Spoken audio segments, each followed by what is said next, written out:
desarrollando muchas cuestiones asociadas con movilidad. Esto incluye todas las modalidades, desde la modalidad peatonal, la bicicleta, la motorizada, que incluiría motos, transporte público, autos y por supuesto el transporte de mercancías en vehículos de alto peso. Yo soy licenciada en informática, hice una maestría en ingeniería industrial y posteriormente hice un doctorado en logística. Trabajo en Centro Geo y Centro Geo tiene una línea de investigación que se denomina movilidad y logística. Tenemos una especialidad y una maestría con ese nombre. Y entonces pues es parte de nuestro quehacer cotidiano el hacer cosas relacionadas con estas dos temáticas. Cuando se abre la convocatoria para formar el Observatorio Ciudadano de Movilidad, nosotros no nos enteramos en la primera etapa, nos enteramos hasta la segunda, y entonces decidimos que como una institución muy orientada a estas temáticas había que participar. Y entonces participamos, y el proceso para la selección del presidente, bueno, pues ha sido un proceso de alguna manera democrático, parte de una votación de todos los que integramos el Observatorio Ciudadano de Movilidad, y la intención es generar no solamente la presidencia, sino toda una estructura de soporte para el propio observatorio. No, yo soy originaria de Jalisco, de un pueblito que se llama Yagualica, Jalisco, pero tengo alrededor de 24 años radicando en Aguascalientes, aunque no de manera continua. De hecho, el tener los 3 anillos sí, las ciudades circulares no, hay varias ciudades circulares alrededor del mundo, pero sí proporcionan varias ventajas con respecto a las ciudades que son lineales. Una ciudad circular pues te permite perderte menos, porque en cuanto tú sales a un anillo pues te ubicas perfectamente, ¿no? También te ayuda a veces a coordinar diferentes niveles de transporte. Por ejemplo, en el caso de Aguascalientes ya es raro que veamos transporte pesado circular por el primer anillo, y entonces eso le va dando agilidad al resto de los vehículos. Bueno, la intención del observatorio con esta cuestión de incorporación de la perspectiva de género en el transporte busca de entrada conocer cuáles son las necesidades de viaje de las usuarias mujeres y de todos aquellos grupos vulnerables, por un lado. Segundo, no tenemos una estadística que nos precise cuál es el índice de violencia al que están expuestas las mujeres en el transporte público de Aguascalientes. Conocemos algunos datos a través de algunas de las encuestas que tiene el INEGI asociadas con violencia en los hogares y asociadas con percepción de seguridad, pero no tenemos datos precisos. Y hay una representación de estos datos a nivel estatal únicamente, no sabemos qué es lo que pasa a nivel municipal. Entonces el observatorio busca generar una plataforma a través de la cual las mujeres que hayan sido víctimas de violencia denuncien y nos permitan ir llevando una estadística de lo que está aconteciendo en el transporte público de la ciudad. Y que la gente sí siente cierto temor de subirse al transporte público de Aguascalientes. La novedad es que siente el temor, pero no se reportan incidentes en estas encuestas de casos de violencia que hayan ocurrido directamente en el transporte público. ¿Por qué? Porque seguramente las usuarias no lo denuncian. Y a veces no denuncias porque no sabes exactamente qué denunciar, o no confías en las autoridades, o simplemente no conoces los procedimientos para hacer este tipo de denuncias. Entonces la idea también es que todas estas estrategias que tenga el observatorio pues vengan acompañadas de comunicaciones que les permitan a las usuarias informarse de cuáles son aquellos delitos que podrían ir denunciando, y también tener una interacción con las autoridades para saber cómo tendrían que hacer. Sí, claro, de hecho creo que fue siempre la intención del observatorio desde la convocatoria, pero tenemos la fortuna de contar con un grupo de integrantes muy proactivo que tiene una perspectiva desde la academia, desde la empresa, desde las asociaciones civiles, desde los propios cuerpos estudiantiles, y tiene como toda la motivación para poder servir a la sociedad a través del propio observatorio. Entonces yo creo que eso nos ayuda mucho a cambiar la perspectiva tradicional de los observatorios. La mayoría de los observatorios en el país salen desde las asociaciones civiles, y lo que llega a suceder es que no tienen necesariamente la perspectiva científica. En el caso del Observatorio de Aguascalientes cuentan con esa perspectiva científica porque nos acompañan instituciones como la Universidad Tecnológica de Aguascalientes, la Universidad Politécnica de Aguascalientes, el CIDE, en cuanto a cuestiones académicas. Está también la Federación de Estudiantes de la Universidad Autónoma de Aguascalientes, están algunos grupos activistas como, asociados a bicicletas, no sé cómo se llama eso, y algunos representantes de organismos empresariales. Entonces yo creo que ahí también somos la voz para conocer las necesidades de todos estos sectores a los cuales representamos. La ley de movilidad del Estado de Aguascalientes de alguna manera tiene previstas algunas plataformas tecnológicas como la de Uber. Y estas plataformas están como muy reguladas y tienen una serie de condiciones y un montón de impuestos que de alguna manera garantizan un cierto nivel de operación. Por ejemplo, un taxi, de entrada la plataforma tecnológica debe registrarse. Entonces, si no está registrada, no se le permite operar en el Estado. Y eso le implica un costo a quienes tienen el negocio y una representatividad a nivel estatal como para ir a llevar las quejas ante esa instancia. Segundo, se les exige también registrar los vehículos, que los choferes estén completamente y correctamente autentificados. Tienen la obligación de compartir con la CEMOV sus bases de datos cada mes. También deben contribuir con el 1.5% de sus ingresos al Fondo Estatal de Movilidad cada trimestre. Entonces eso de alguna manera ejerce un poco de presión.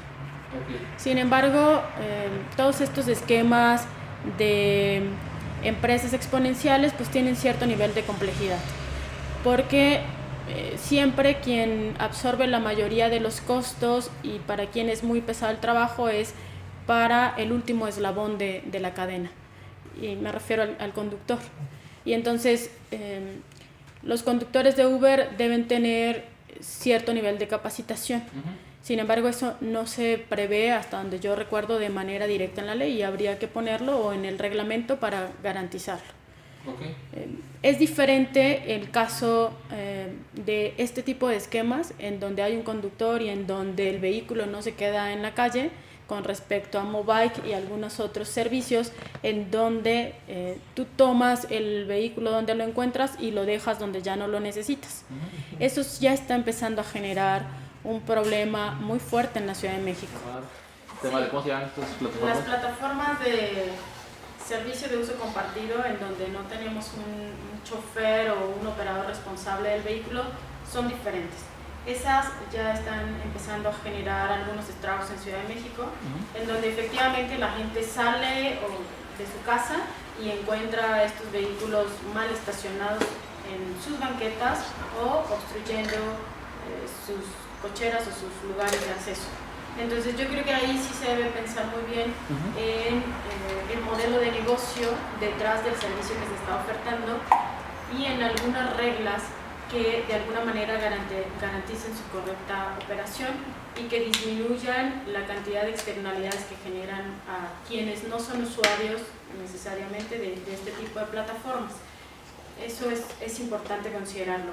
También otra cuestión importante en ese punto es establecer como algunos polígonos de servicio, porque de lo contrario corremos el riesgo de que estos vehículos de alguna manera desaparezcan, no de nuestro radar porque tienen un GPS, a menos que desactivemos el GPS, que seguramente en México encontraremos la forma de hacerlo, pero sería muy fácil perderlos. Y entonces imagínense que de repente tengas un vehículo de Ciudad de México, en Estado de México o en alguna de las poblaciones cercanas.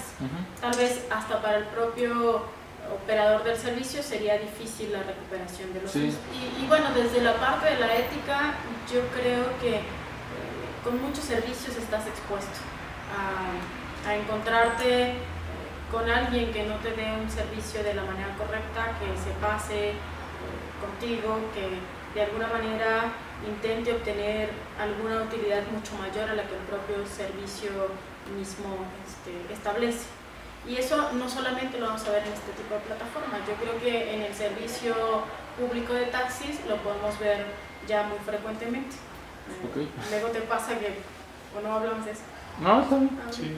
Lo que llega a suceder con el servicio de taxi en Aguascalientes es que el taxímetro de alguna manera limita que te cobren de más, pero no excluye a que de repente te subas tú a un taxi y el operador te indique que no va hacia esa zona de manera regular, o que si te lleva te cobra un banderazo extra o alguna otra cuestión de ese tipo. Sí, y esto es difícil de controlar, sobre todo si como usuarios no lo denunciamos. De hecho, la denuncia y el señalamiento deben ser importantes para que de alguna manera empieces a dimensionar el problema. Okay. Yo creo que le vas preguntando a la gente y te dice que sí le pasó, pero este es un municipio ya con demasiados habitantes como para poder hacer inferencia a partir de 5 o 10 personas a las que tú les preguntas. Si la gente denuncia o si de alguna manera podemos generar el dato de a quién le pasó y dónde le pasó, pues podemos ver la magnitud del problema y proponer estrategias para disminuirlo. Bueno, hay un montón de problemas por resolver. De entrada, por ejemplo, antes de traer mobile, deberíamos tener ciclovías o el número suficiente de ciclovías como para garantizar una buena movilidad a través de este servicio para quienes decidan acceder. Y entonces creo que no tenemos el número suficiente de ciclovías. Okay. Otra cuestión a resolver es mejorar el esquema y la calidad del servicio del transporte público actual. El gran problema que tiene el transporte actual es que no hay efectividad en el servicio. Tú no sabes a qué hora va a pasar el camión, no hay horarios previamente establecidos, hay muchísima incertidumbre alrededor del mismo, y entonces lo primero que la gente piensa es: en cuanto tenga oportunidad me compro un auto, porque me está resultando demasiado costoso en tiempo y en dinero irme a través de esta modalidad.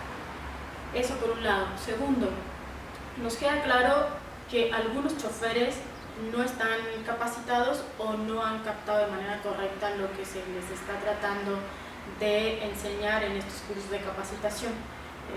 Te tratan mal, pareciera que no saben qué transportan, seguramente tratarían mejor a las mercancías que a las personas, y eso no es correcto. De hecho, a mí no me gusta manejar en esta ciudad. Todo el mundo lleva prisa y eso me pone extremadamente nerviosa, entonces prefiero andar en transporte público. Entonces conozco perfectamente esa parte. Para ir hacia el Tecnópolo hay dos problemas. Uno, solo hay una ruta de camión que pasa de manera muy poco frecuente, y entonces hay quien la espera hasta 1 hora 45 minutos en el peor de los casos. Eso por un lado. Segundo, el Uber es caro, pero bueno, tienes la fortuna de que sí va hasta allá y de que no te cuestiona. Llega porque llega. Llega porque llega. Lo que se complica es pedirlo desde allá. O sea, cuando lo pides desde allá, muchos van encontrando algunas opciones antes y entonces te van cancelando. Hay a quien le cancelan 3 o 4 veces antes de poder tener éxito para que alguien vaya por él hasta allá. Y el taxi público, el tradicional, no quiere ir hasta allá. Y cuando va, es esta la condición que te pone, de sí voy hasta allá, pero me paga un banderazo extra o alguna otra. La movilidad sustentable en realidad es como una tendencia en la movilidad en donde no solamente le das una perspectiva de género, sino que también consideras aspectos sociales de manera más amplia y ecológicos. Es esta tendencia a utilizar transporte público con energía sustentable también.